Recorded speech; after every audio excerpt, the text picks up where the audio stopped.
Maayong gabi sa tanan o karong gabi una atong pagatun-an ang mahitungod sa sapian nga tao pero materialistic kining tawhana kung saan atong mabasa kini sa Lucas chapter 12 verses 13 to 21. Matud pa dinhi, may tao didto nga miingon, magtutudlo sultihi ang akong magulang nga lalaki nga bahinan niya ako sa among napanunod nga kabilin. Mingon si Jesus kaniya, uy tao, unsa ako huwis o tigbahin sa inyong mga kabtangan? Unya misulti si Jesus sa mga tao, pagbantay kamo sa tanang matang sa pagkahakog, kay ang tinuod nga pagkinabuhi dili diha sa kadaghan sa kabtangan. Verse 16. Unya misulti si Jesus kanila niini nga sambingay, may usa ka tawo nga adunahan nga may yuta nga daghan, gayud ang ani. Busa mingon siya sa iyang kaugalingon, unsa may akong himuon? Wala na ako'y kabutangan sa akong mga ani. So grabe nga panikay, wala siya kabutangan daw. Verse 18. Maayo pati ngali nga ipaguba ko ang akong mga budiga ug magpatukod og mas dako pagayod ug didto ko ibutang ang akong mga ani ug mga kabtangan. Ug tungod kay daghan na ang akong natigom, alang sa umaabot nga mga tuig, magpakahayahay na lang ako. Mukaon, muinom, o maglipay. Verse 20. Apan mingon ang Diyos kaniya, buang-buang kanong gabi, bawion ko kanimo ang imong kinabuhi. Busa kinsa man ang magpahimulos o makapahimulos sa imong gitigom nga mga kabtangan, mausab ka na ang mahitabo sa tao nga magtigom og mga bahandi alang sa iyang kaugalingon apan kabus atubangan sa Dios. Ang Ginoo ang manalangin sa pagkabasa sa iyang pulong. Atong tan-awon karon ang isa sa mga major nga mga babag or hindrances sa pagtubo sa usa ka Kristohanon sa iyang pagtuo sa atong Ginoong Hesus. Matod pa sa Merriam-Webster Dictionary, materialistic is a person overly concerned or preoccupied with material possessions rather than spiritual things. So ang iyang kasing-kasing, ang materialistic na tao, ang iyang kasing-kasing ay nakapokus kanunay, busy siya kanunay sa mga material nga position, financial or material nga position, o rather sa mga spiritual nga butang. Na alamang nakapokus ang iyang mga mata diha. Ang kasalanan sa wala pagsunod ay dili maton sa kwarta, kung dili dili maton sa kwarta o dili matubos sa kwarta, kung dili sa dugo ra gyud sa atong Ginoong Kristo. Ang parabol sa buang nga sapian gideklara sa Ginoong Hesus in response sa sugo sa usa ka tawo sa iyang audience ngadto kaniya nga bahinon ang ilang kabtangan. So kining tawhana siguro ay gisinggitan ang atong Ginoong Kristo o gisugo nga bahinon ang ilang kabtangan. Matod pa din sa Lucas 12:13. May tao dito nga mingon, magtutudlo sultihi ang akong magulang nga lalaki nga bahinan niya ako sa among napanunod nga kabilin. Og dinhi kung atong makita ang sumunod nga verse, parang giinsulto siya.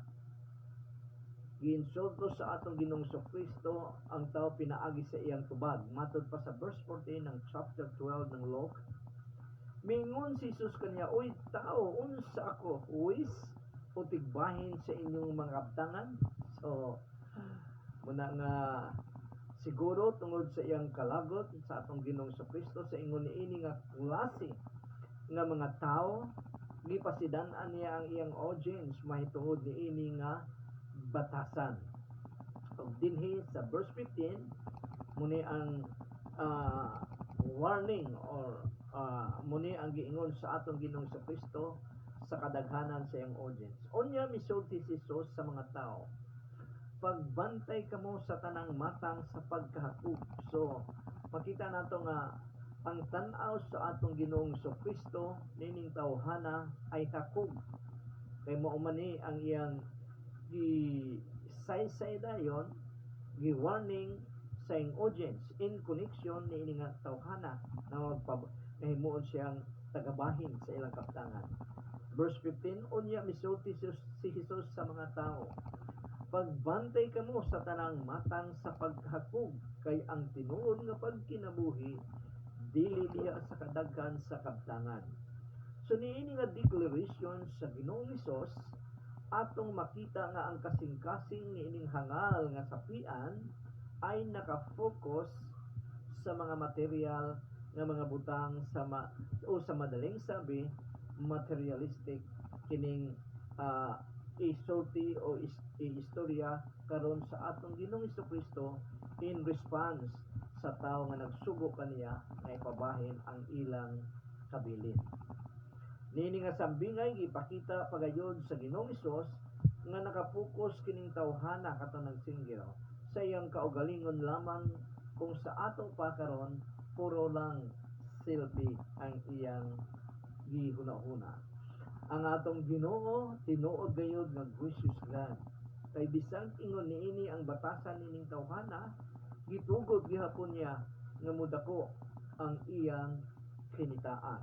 Matod pa sa verse 16, unya misulti si Jesus kanila niini nga sambingay in response sa sugo sa usa ka tawo. May usa ka tawo nga adunahan nga may yuta nga daghan gayud og ani. So ang larawan dinhi sapian nga tao, ang iyang kayutaan ay daghan gayud og ani. Siguro mauni ang nagpasapian sa kanya. Tungod kay midakuman ang iyang kinitaan, miasinso usab ang iyang financial nga kahimo. Ug nalimtanan niya siguro ang Ginoo nga nagtugot niining tanan ug diha na niya gibutang ang iyang mga mata or iyang kasing-kasing sa iyang mga napundar. May giingon ang atong Ginoong Dios through the human author of Hebrews, sa Hebrews chapter 12 verse 2, na i-fix lang nato ang atong matod pa din, basahon ko na lang, fixing our eyes on Jesus, the founder and the perfecter of our faith, who for the joy that was set before him endured the cross, despising the shame. So ang gingon din sa Hebrews chapter 12 verse 2, i-fix daw nato ang atong mga mata sa atong Ginoong Hesukristo. Dito nato ibutang ang atong pagsalig dili sa mga kabtangan nga atong napundar.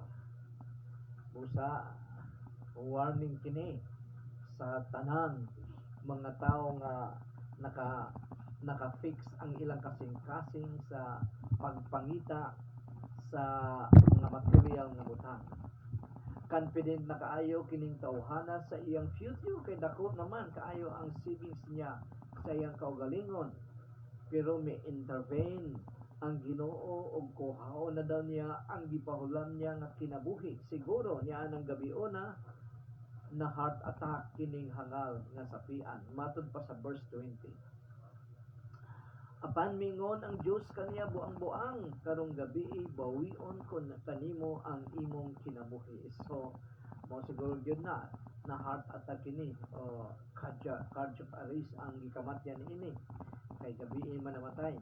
Busa kinsa man sa imong gitigom nga mga kabdangan, ug mihatag dayon ang Ginoo sa tumong or message sa parable nga iyang giistorya sa iyang audience.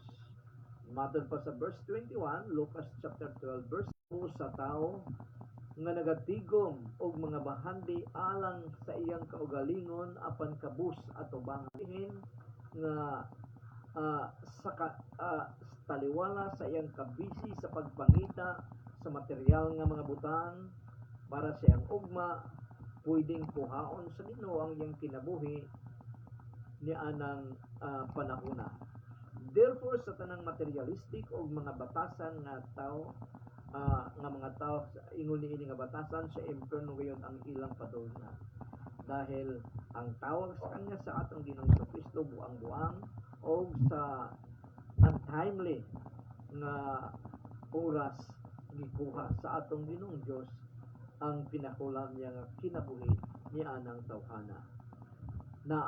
Napay laing nga mga atong daghan sila og material nga mga butang, pero wala nila kinigamita para sa kaayuhan ngadto sa nanginahanglan ug kahimayaan usab sa atong Ginoong Dios. Halimbawa, Lazarus and the rich man nga gisunod sa pag hulagway sa atong Ginoong Kristo dinhi sa Lucas chapter 16 verses 19 to 23 to 31 to siya, pero dinhi lang utok sa 23 atong kuan kay taas-taas kini nga paghulagway sa atong Ginoong Kristo about Lazarus and the rich man.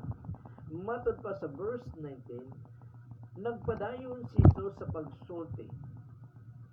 Kaniadto may usa ka adunahan nga nagbisti og mahalon ug nagpatuyang siya sa mga lamian nga pagkaon adlaw-adlaw. So luxurious ang kinabuhi nining tawhana dahil sapian siya, nagbisti og mahalon ug nagapiesta, nagapatuyang daw siya sa mga lamian nga pagkaon adlaw-adlaw. Nagapiesta siya sa kada adlaw sa iyang balay, mga lamian nga pagkaon. Verse 20, may usa-usab ka kabus nga ang iyang ngalan si Lazaro, ang iyang lawas nalupok og mga nuka.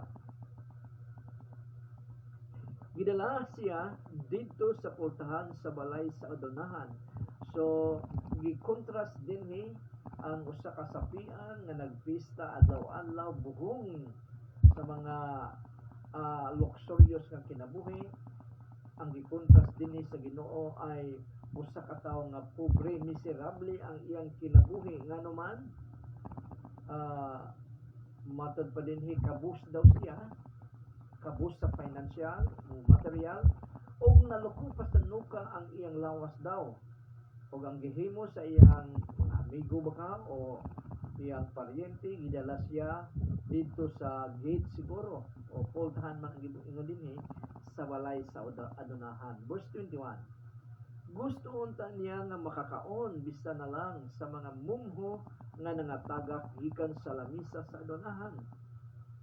So nganong gidesire man lang niya, nganong dili man ma-realize ang iyang desire, dahil kining sapian nga tao ay walay pakialam sa mga taong nanginahanglan.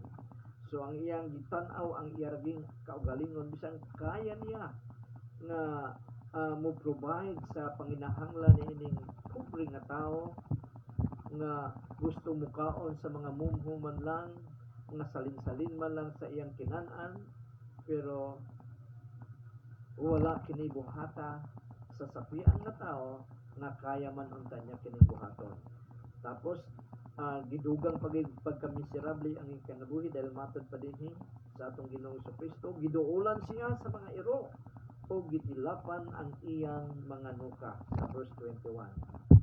So sa kawalahian, verse 22, namatay si Lazaro o gidala siya sa mga anghel dito sa papad ni Abraham. So si Lazarus nga pobre, nagkang mga nuka, gitilaan sa iro, namatay siya siguro sa rabies o sa makayang kamatian, dahil ang samad kung ang iro nga nagtila pa ay nairabies, patay gid siya sa rabies. So namatay si Lazaro, ang adunahan namatay usab og gilubong. So bisan sapian ang adunahan ay namatay gyapon siya kagaya ni Lazaro og gilubong. Verse 23, samtang nag-anto siya, tanaon sa nato sa verse 22, sa kaulahian namatay si Lazaro ug gidala siya sa mga anghel dito sa tapad ni Abraham. So ang hulagway ni Lazaro, kabus siya, pobre siya nining kalibutan na, pero sa ikaduhang kinabuhi gidala daw siya dito tapad kay Abraham dito sa langit. Katandaan nato nga si Abraham mao ni siya ang amahan sa pagtuo. So naghulagway usab kini sa atong Ginoong Kristo dito sa langit, kung saan gi-welcome ang taong kabus. Pero kabus kini siya, pero kung Ipadayong ginato ngadto hangtod sa verse 31 sa Lucas chapter 16, murag ga-share ni siya sa taong sapian mahitungod sa atong Ginoo. Dahil mao gid ning gusto sa Ginoo sa taong sapian nga ipabalik sa iyang panimalay samtang tuwa siya sa impierno mo niyang pag-ampo kay Abraham para masiran, maisultian ang iyang mga igsuon nga duna giday impierno. So, ang iyang kinabuhi nining kalibutana ay miserable, pero pag-abot niya sa langit dito sa tapat ni Abraham ay nagkumbiragi. Kumbira daw dito ang lagway dito sa mga unahan nga verses. Pakatandaan nato nga kini si Lazaro wala makalangit tungod kay siya ay kabus, kundi nakalangit siya dahil masinugtanon siguro siya sa atong Ginoong Dios. Verse 23. Samtang nag-antos siya pag-ayo dito sa impyerno, kinsa kini nag-antos ang sapian nga walay pakialam sa mga tao nga nanginahanglan nga kaya naman unta niyang mutabang kanila. Samtang nag-antos siya pag-ayo dito sa impyerno, nakita niya sa layo si Abraham ug dito siyang tapad si Lazarus. So, uning hulagway dahil sa pagka materialistic ning sapian nga tao sa Lazarus and the rich man, o wala niya gamita ang iyang pagkamayaman para itabang sa mga nanginahanglan, kung dili wala siya pakialam. Ang iyang gihuna-una ang iya lamang fiesta pag adlaw-adlaw ug nabuhong siya sa material nga mga butang. Mausab kana ang giingon ni Abraham dinhi sa mga unahan nga mga verses. Sa sapiang hangal, nagplano pa lang siya. So balikan nato ang kanina ang hangal nga sapian. Sa sapiang hangal, nagplano pa lang siya sa himuon niyang napundaan nga mga kayamanan, mukaon, muinom, ug magpakasaya.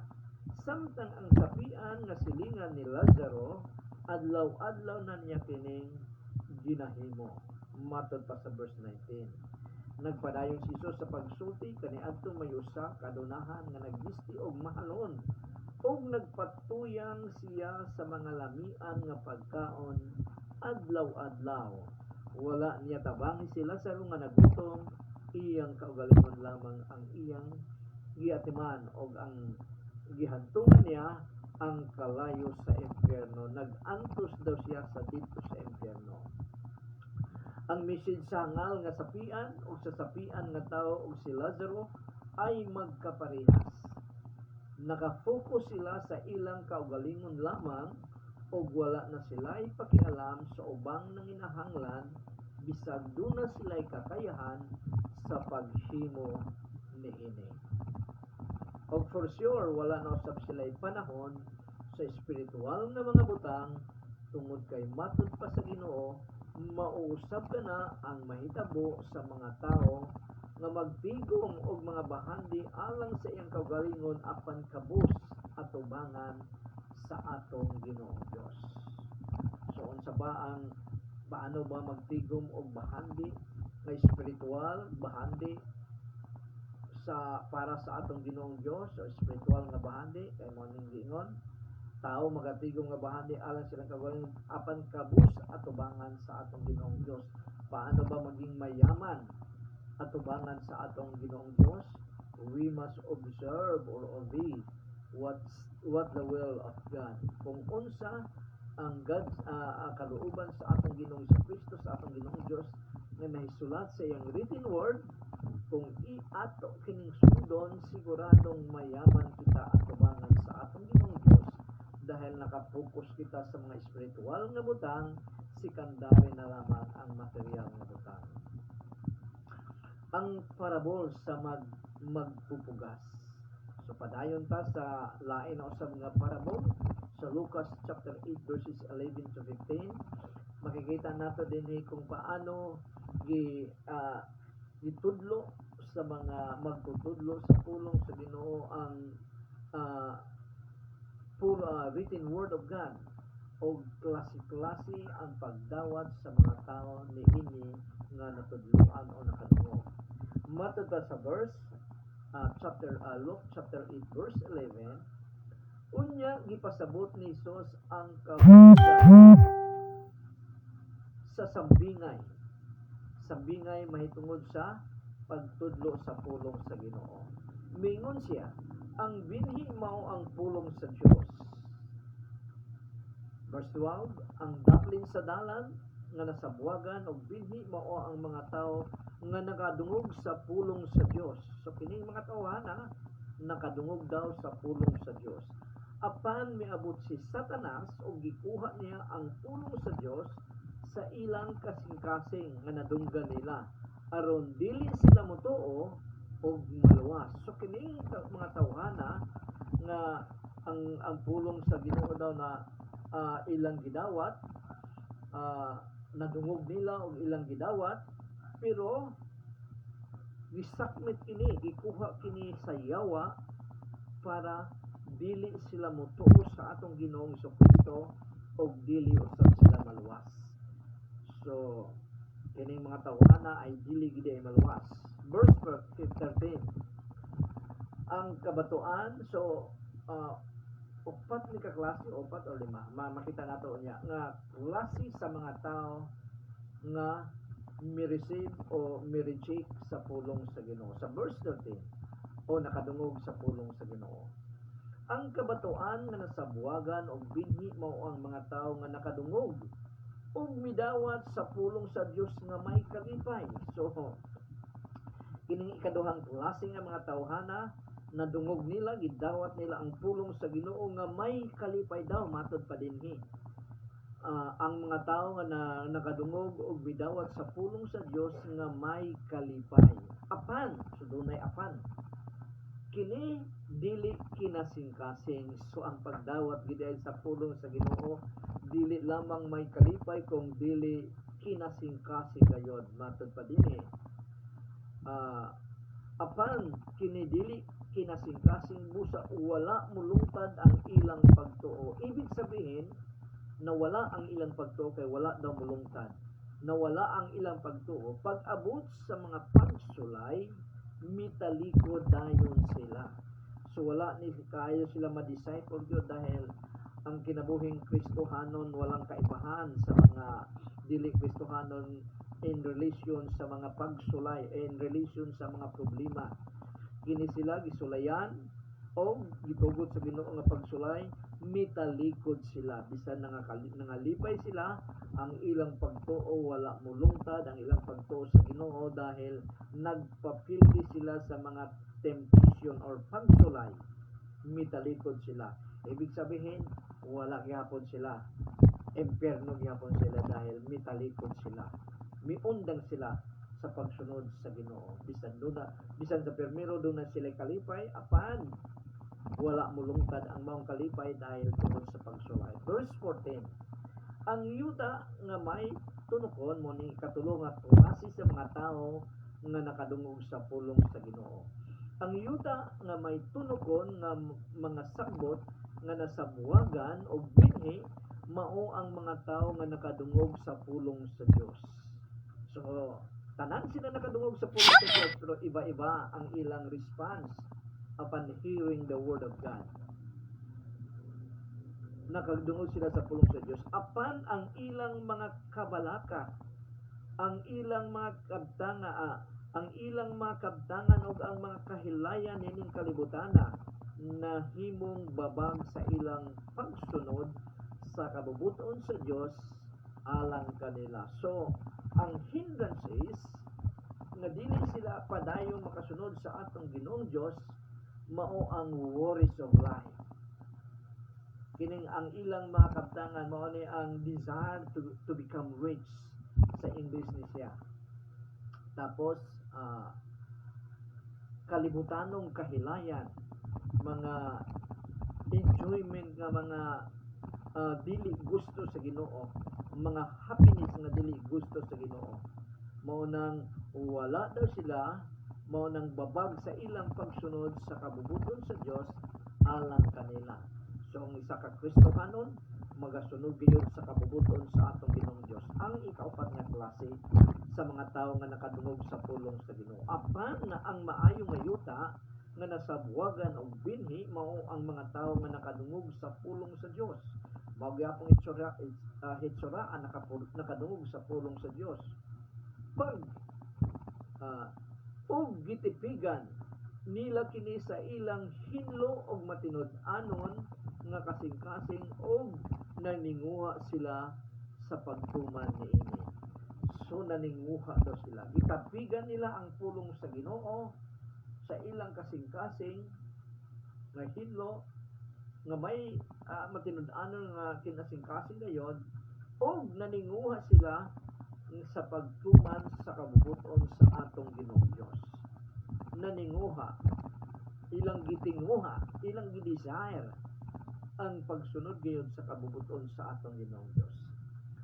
So dinhi sa parable of the sower gipakita sa Ginoong Hesus ang requirements og hindrances para mo mature o dili mo mature sa pagtuo sa Ginoo ang usa ka tao aron kini makapamunga.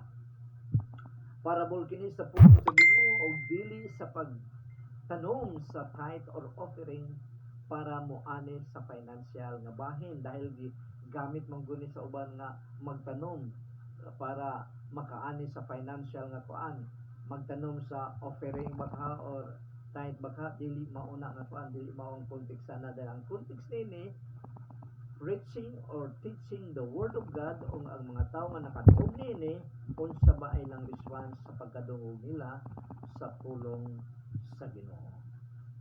Matod pa sa Lucas chapter 8 verse 12, ang daplin sa dalan nga nasabuagan og binhi mao ang mga tao nga nakadungog sa pulong sa Dios apan miabot si Satanas og gikuha niya ang pulong sa Dios sa ilang kasing-kasing aron dili sila motuo og maluwas.